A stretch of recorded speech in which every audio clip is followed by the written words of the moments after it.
जिम्मेदारी एक ऐसा कार्य है कि जिसके लिए आदमी को जिम्मेदारी निभाने के लिए हिम्मत जुटानी पड़ती है और हिम्मत मिलती है जनता से।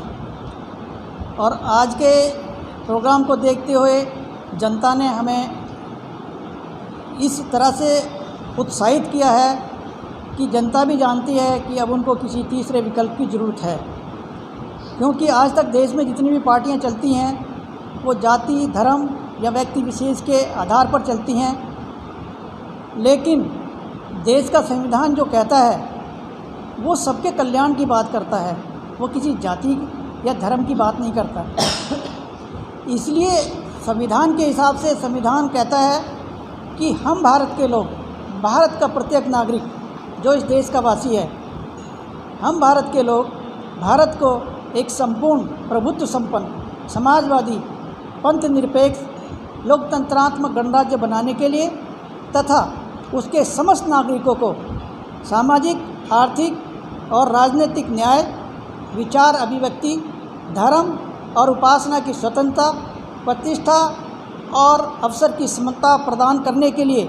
तथा की गरिमा और उन सब में राष्ट्र के प्रति भावना पैदा करने के लिए उत्साहित करता है। लेकिन राजनीतिक लोग उनके बीच में विरोधाभास पैदा करके अपने स्वार्थ के लिए उनके बीच में मतभेद पैदा करके अपना स्वार्थ सिद्धि करते हैं, जबकि देश का संविधान इस चीज़ को परमिट नहीं करता है। तो हमारी राजनीतिक पार्टी के राष्ट्रीय अध्यक्ष जी ने देश के मूल समस्याओं को समझा है, उन पे विचार किया है और उस विचार के हिसाब से उनका समाधान के लिए एक कदम उठाया है। मैं उनके साहसिक कार्य की प्रशंसा करता हूं और उनकी हिम्मत की दाद देता हूं कि आज देश में जो प्रचलित व्यवस्थाएं हैं उससे अलग हटके उन्होंने यह साहसिक कार्य करने की हिम्मत जुटाई है। मैं उनको आशा दिलाता हूं कि उनकी और हिम्मत बढ़ाने के लिए हम भरपूर कोशिश करेंगे और उनकी विचारधारा को प्रदेश में नहीं बल्कि देश में जन जन तक पहुंचाने का भरसक प्रयत्न करेंगे। और